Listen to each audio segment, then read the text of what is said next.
Well, good morning, viewers. Today we have a 2015 Acura MDX, and it's here because the remote start doesn't work. It's a factory remote. The customer brought me both remotes. Now the remotes lock the doors, unlock, lock. You're supposed to press the lock button first, and then press and hold the keyless start button, and it flashes 3 times and then it goes red. So I've already semi-diagnosed this. In order to remote start, all the doors have to be locked, and they are locked. Now I got the key in my hand, so I got to put the key away from the vehicle. Otherwise, it knows you have your key in your hand. So that door is locked. That door is locked. And the hood has to be closed. I confirmed the operation of the hood switch. So the doors are locked. But there are several switches that have to agree with each other. And I'm going to bring the data up on the scan tool right now because there are switches. Let me get the door unlocked again.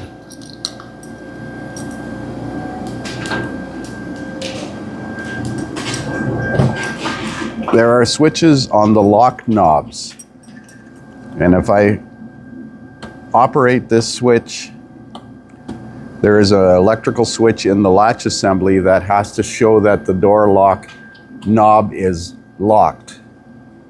Like that. That's locked. So I'm going to pull it up on the scan tool. So I apologize for my furnace running, but it is cold outside. I've ID'd the vehicle.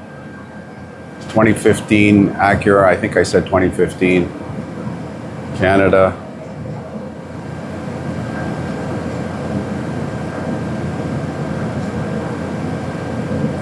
I'm going to use this scan tool because it has a keyword search for data parameters. Let's do a smart scan anyways. Topology map. I'll pick up when we get to the end of it because it takes a few minutes. Got the car running. So there's the network scan, and there is a code in the BCM now. I think I generated that code because I had that door off.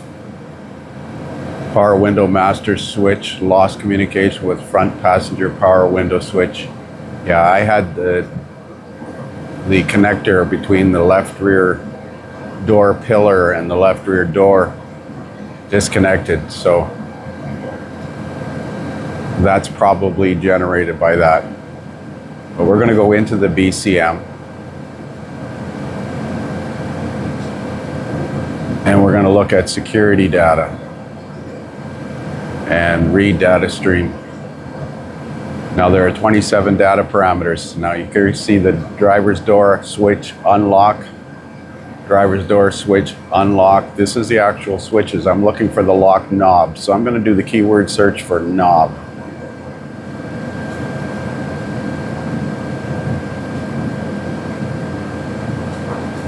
Oops, spelled it wrong. Driver's door lock switch.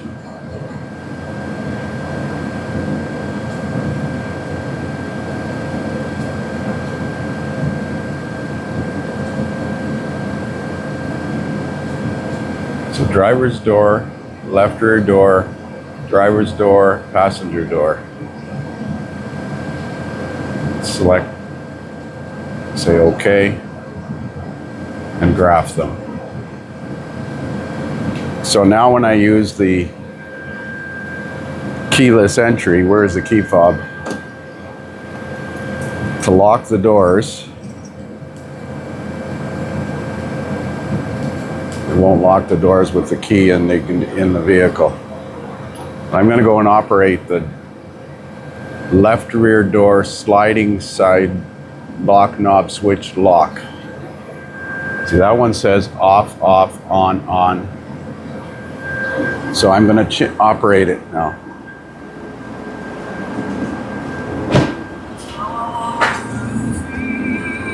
Okay, I'm locking it, unlocking it, locking it, unlocking it. And I'm going to come and look at the results.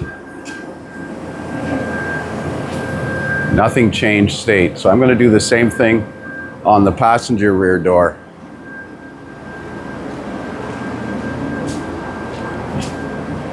I'm going to open the passenger rear door and lock it, unlock it, lock it, unlock it.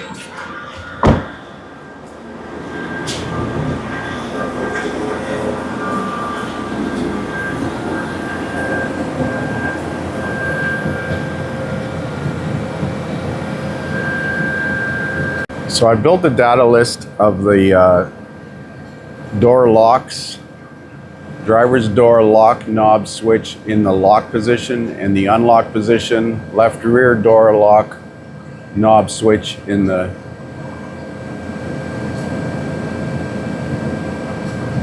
lock position. That's the one that's not changing state. I'm going to go and operate the door lock knob,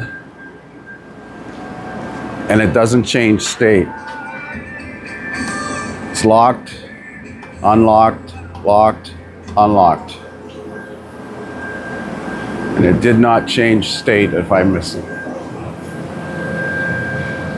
Okay, let's look at the right passenger, right rear door lock. So I'm going to do the same thing with the right rear door. So this should change state when I operate that lock knob. I'm going to walk over to the vehicle.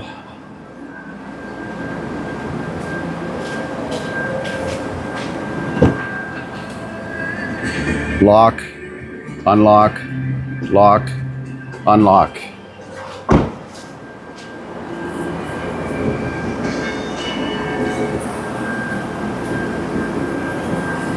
So you can see it showed that it changed state, but this one did not. Left rear door. And I can't use the remote. Unlock.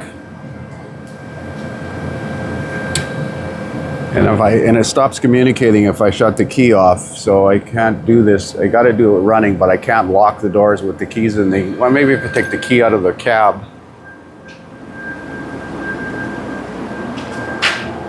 Or lock the doors with the door lock. Okay, I locked the doors. So only the passenger side, the right rear side, switched.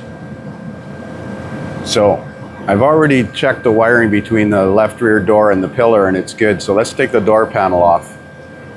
So to take this inner door panel off, pop this little plastic piece of trim out of here. There's a screw behind here, and there's one screw, if I remember correctly, up underneath right here. And then the rest is plastic push pins on the outside perimeter of the door. So let's get it off. Stand corrected, there's 2 Phillips screws behind there. So once you pop the push pins on the door, lift the panel straight up and it comes off the door. This connector down here is the connector with the lock motor and the switch in it, and it connects right in here. So I'm going to plug in the new switch, the new latch assembly, because I've already confirmed the wiring between the door and the pillar. I think it was the purple wire, if I'm not mistaken, purple and black. Because 2 of the wires are for the actual door lock. I think the big pins here are for the door lock motor, and the other 2 are the logic pins. But let's plug in a new latch assembly. So there's the standard Motor Products latch assembly. There's 4 different ones. This is the lock knob. The cable attaches to this, so I'm pretty sure that's. So I'm going to plug it in and see if the switch changes state on the scan tool. So I got the door jam switch trick closed, and I've got the door latch connected and locked. And now when I lock the doors and unlock the doors. Let's see if it changed state on the scan tool. They both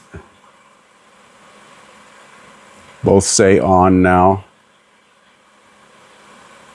Let me set this up. So they both say on now.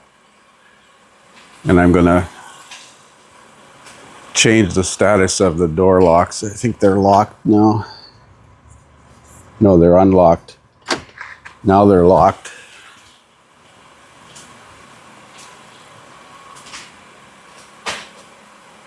And they both say off now. One's on the top, one's on the bottom. Off, off. So I'm going to try the remote start now.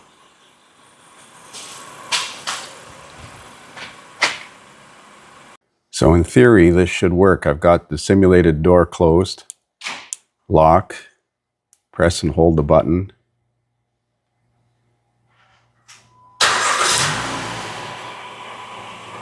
And the car starter works. So let's install that latch. Well, this is not being cooperative. There are 3 Torx bolts that hold the latch on the outside of the door, but then there's a fastener through here to the window regulator line, but it's rigid in there and I don't see any way to remove that because this has to come out of the way. I hope you don't have to take the window out. I better look up the service procedure. So there's one bolt down here with a spacer between the so it will fall down inside the door. Then there's another one behind this plastic pin. So that'll allow this to move in slightly. Disconnect the rod up there. There's a lever and just pry it up and then pull this rod out. You gotta get in there with a pick tool. So I took the lever out from that clip on the top. I don't think you technically have to do that because it'll come out of the rod, but then I'm going to reassemble it the same way. And you slide it straight down like this. That's why that spacer is in there. Now we got to transfer the cables over to the new actuator. So you just open these little plastic doors and then the cable pops off, unclips, pops off and unclips. Pretty straightforward. And the rod just pulls out of the bottom, but we're going to snap it back in and slide it in the same way we took it out. Okay, so we got the door all back together. So we're going to try this out now. Lock it and press and hold the engine start button.